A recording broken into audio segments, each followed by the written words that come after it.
Donald Trump declarou guerra, mas não no campo de batalha e sim no Mar do Caribe, e logo contra dois países, Venezuela e Cuba. No Departamento de Estado dos Estados Unidos da América, eles até zombam da Rússia, dizendo que os Estados Unidos da América atacam dois aliados de Moscou ao mesmo tempo e Putin não pode fazer nada.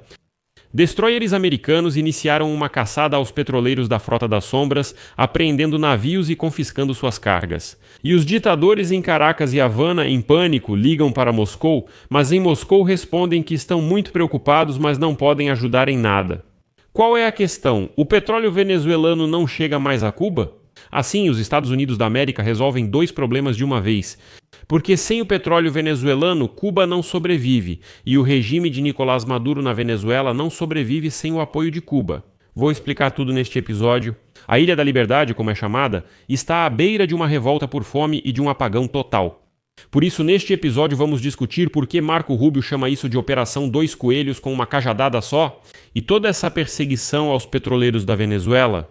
Como o colapso da economia de Cuba vai afetar as ambições militares de Putin e por quê? Essa batalha naval nos trópicos pode ser um ponto de virada também na guerra da Rússia contra a Ucrânia? Meu nome é Alexei Pitti. Vamos discutir esse tema, mas antes inscreva-se no canal, deixe um like e comente neste vídeo. Isso ajuda muito na divulgação dos vídeos no YouTube e inscreva-se também no meu canal do Telegram, Pitti News. O link está na descrição do vídeo. Lá divulgamos notícias em tempo real. Vamos começar com os fatos divulgados hoje pela Bloomberg, Wall Street Journal e outros veículos americanos. No Caribe, ocorre um enredo digno de filme de ação de Hollywood. A Guarda Costeira e as Forças Navais dos Estados Unidos da América receberam uma ordem direta de Donald Trump para parar, inspecionar e prender quaisquer navios suspeitos de transportar petróleo sob sanção. E não são só ameaças, já está acontecendo. Tudo começou em 10 de dezembro, quando o superpetroleiro Skipper foi interceptado. Só para você ter uma ideia, ele tem 330 metros de comprimento. Só imagine o tamanho desse gigante. E então, de acordo com os analistas da KPLIR, esse petroleiro desligou os transponders, ou seja, o sistema de rastreamento, e secretamente carregou 1,1 milhão de barris de petróleo na Venezuela. E ele já estava saindo de lá, mas foi interceptado. Esse petroleiro já é reincidente porque antes ele transportava petróleo iraniano, mas desta vez ele deveria entregar um carregamento de petróleo da Venezuela para Cuba, mas não chegou ao destino. Mas, como se viu, isso foi só o começo. Neste sábado, militares americanos desembarcaram a bordo do navio Centuries e, no domingo, anunciaram uma perseguição ao petroleiro Bela 1, que também está sob sanções. 3 petroleiros vindos da Venezuela já foram interceptados e tiveram a carga apreendida. O que está acontecendo? Trump está aplicando a estratégia mencionada por Marco Rubio, chefe do Departamento de Estado dos Estados Unidos da América. No início deste ano, Rubio já havia convencido Donald Trump de que, se iniciassem uma operação contra Nicolás Maduro na Venezuela, poderiam matar 2 coelhos com uma cajadada só. A Cuba comunista é altamente dependente do petróleo venezuelano e o regime de Nicolás Maduro na Venezuela é generosamente apoiado pelas autoridades em Cuba. Ou seja, eles dependem muito um do outro. Se um dos jogadores for removido dessa cadeia, ambos desmoronam. E é assim que Washington basicamente corta a artéria que alimenta os 2 principais regimes anti-americanos nessa região e faz isso à força.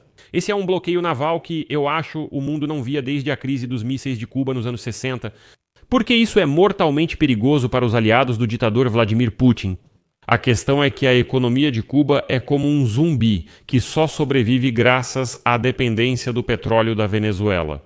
Desde 1999, Hugo Chávez começou a salvar os irmãos comunistas, enviando para eles cerca de 100 mil barris de petróleo por dia praticamente de graça, ou seja, por quase nada. Em troca, Havana enviava médicos para a Venezuela e, o que é mais importante, agentes dos serviços secretos que hoje ajudam Nicolás Maduro a se manter no poder. O apoio político vem diretamente de Cuba? Agora, desculpe, a mamata acabou. Os envios caíram para 30 mil barris e com a caça de Trump aos petroleiros podem chegar a 0. E o que acontece? Acontece que Cuba fica completamente sem combustível. Cuba tem uma produção própria mínima. Você entende que eles não cobrem todas as necessidades, pois sempre importaram 100 mil barris diários da Venezuela. E aqui o Wall Street Journal traz hoje uma estatística muito assustadora. A economia cubana está à beira do colapso, não há dúvidas sobre isso, né? O país está passando pela pior crise desde 1959. Os números são simplesmente chocantes. Desde 2020, 2,7 milhões de pessoas deixaram a ilha. Isso representa um quarto de toda a população da ilha. Novamente, quase 3 milhões deixaram lá em 5 anos fugindo, equivalente a 10 milhões saindo da Ucrânia, ou seja, um número realmente enorme. 90% dos cubanos vivem em extrema pobreza, 70% não conseguem nem mesmo fazer uma refeição decente por dia. Svetlana não tem luz, ficam sem eletricidade por 18 horas por dia e agora também não vai ter mais petróleo da Venezuela. E é por isso que o demógrafo Carlos Albizu Campas chama isso de esvaziamento demográfico e catástrofe humanitária em nível de guerra. E agora só imagina, a esse inferno se soma a paralisação total dos suprimentos. O petroleiro com 1 milhão de barris, interceptado pelos americanos, levava energia para as usinas de Cuba, que agora ficarão sem luz. Se o fornecimento de petróleo parar, o que é provável, a situação ficará insuportável. E lembre-se, esse número também é do Wall Street Journal. A inflação em Cuba está em 450, isso é simplesmente um colapso. Você pode perguntar, e o que isso tem a ver com a gente? Que eles voltem para a Idade da Pedra se quiserem, a gente não liga. A questão é que Cuba e Venezuela não são apenas resorts distantes, são bases de retaguarda da Rússia. Em primeiro lugar, é de lá que Putin recruta mercenários para a guerra contra a Ucrânia. O Wall Street Journal escreve: desesperados para ganhar o sustento, alguns cubanos caíram na propaganda de Putin e foram para a Rússia lutar por dinheiro contra a Ucrânia. Quanto pior a situação na ilha, mais carne de canhão vai para Donbás.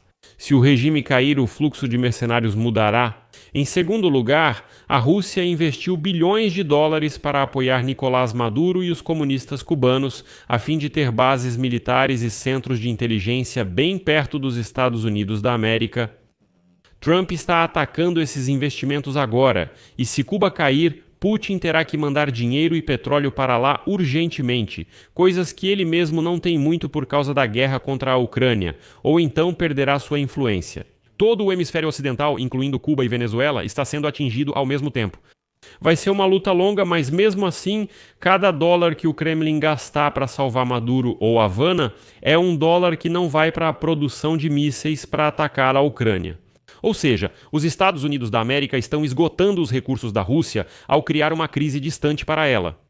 E é interessante como Marco Rubio recentemente foi perguntado em uma entrevista: como você se sente sobre isso?